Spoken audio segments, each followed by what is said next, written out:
Well, it's time to talk food. How does avocado pesto sound? Sounds delicious. And Grace Vallow of Tastefully Grace is here. She's going to show us how you can simply make this at home. Welcome, Grace. Hi, guys. It is so great to see you. So I must ask before we get started, are you guys big pesto fans like I am? I love pesto. I love a good pesto. It's so summery.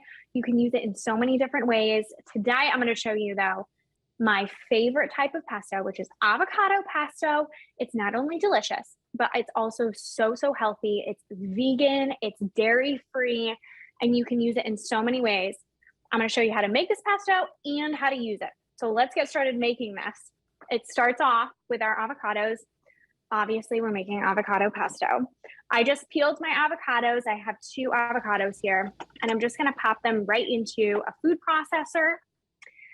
And then to the food processor, I'm going to add some nuts. So typically in your pesto, you usually use like a pine nut, toasted pine nuts, but I love walnuts. Reason being, they're a little extra crunchy. And you kind of need that little extra crunch in your avocado pesto because avocados are so creamy. So you just want to pop those right in there. And then I have some fresh garlic. You can't make pesto without garlic. I have lots of garlic here. I just peeled my garlic cloves. And then I have some lemon. So you want to use a generous amount of lemon. I use about 2 lemons per 2 avocados. That's the rule of thumb. You're just going to add a nice brightness, a little acidity, and it's perfect with the avocados. And then basil. So obviously we're making pesto. You want to put some basil in there. My basil's kind of droopy today, but it'll work for our pesto. I'm just going to rip off some leaves and just throw them right into our food processor. And then I also have some olive oil, and the olive oil is just going to bind everything together, and it's going to turn our pesto into pesto. We don't want like guacamole here. We want our pesto. And then, of course, a generous pinch of salt, some black pepper. And then all you want to do is you just want to turn your food processor on. What I recommend is that you don't just turn it on high and let it go because it's going to be completely smooth and creamy. I like to pulse it, and that way you can really control the consistency and you can keep that little kind of like extra texture, a little like extra something going on. Because we're making pesto. We're not making guacamole.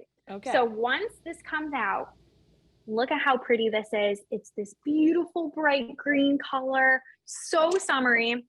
And if you're not planning on using this right away and you want to keep it in the fridge, I just lay a piece of plastic wrap right on the top and it will keep it bright green for later. If you're using it now, which we're going to be using it now, you can just take that right off. And I'm going to show you a bunch of different ways to use this pesto. So first way is the classic way. I have a big bowl of pasta here. I'm just going to add in a generous scoop of my avocado pesto. You can also use, whole wheat pasta, protein pasta if you want to make it a little bit healthier.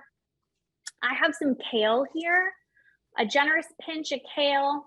You can use some arugula. It'll just give it an extra pop of green. Give it a mix together and you have a perfect little pasta salad. Or if you're looking for a lunch option, I have here a turkey sandwich, plain old turkey sandwich, just some turkey, lettuce on bread. Typically you'd reach for like the mayo jar or the mustard jar, but why not add something a little bit healthier and something so much more delicious. It has so much more flavor. Add that pesto right on your bread and voila, you have a fancy turkey sandwich. And avocado toast in the morning. If you're looking for some, yes. And then if you're looking for something that's a little bit more of a snack or an appetizer, I have some shrimp here and just some fresh veggies. And I feel like in Connecticut now, there's so many fresh veggies at farm stands. Just add some pesto as a little dip. And that way it's a great alternative to some unhealthy dip. It's a nice fresh little pop of green. And then finally, my favorite way, is on a bruschetta, but I have to ask you, do you say bruschetta or bruschetta? I say bruschetta. Bruschetta. But I don't know what's right. Bruschetta? Yeah, honestly, who knows? If you say bruschetta or bruschetta, this bruschetta is delicious. You just have a piece of toast, add that avocado pesto right on there. And then if you want to add a pop of red here, I have some fresh cherry tomatoes. And all you have to do is just take a little bit of olive oil, a little salt, mix this together, and it's almost tomato season in Connecticut too, so this is the perfect appetizer or little lunch.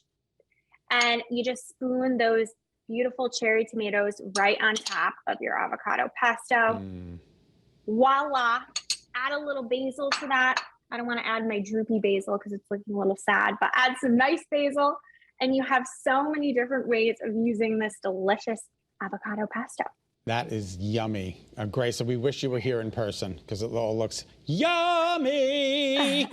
I know. I wish you guys were in my kitchen too, because now what am I going to do with all this food? I'm going to have to start eating now. Exactly. Okay, send it on over. And if people want to watch and find you, they can find you at Tastefully Grace on social media. So thank you so much for showing us that. That looks yummy. I'll try it. Thank you guys. Have a great day. Thanks, you too, Grace. We'll see you soon.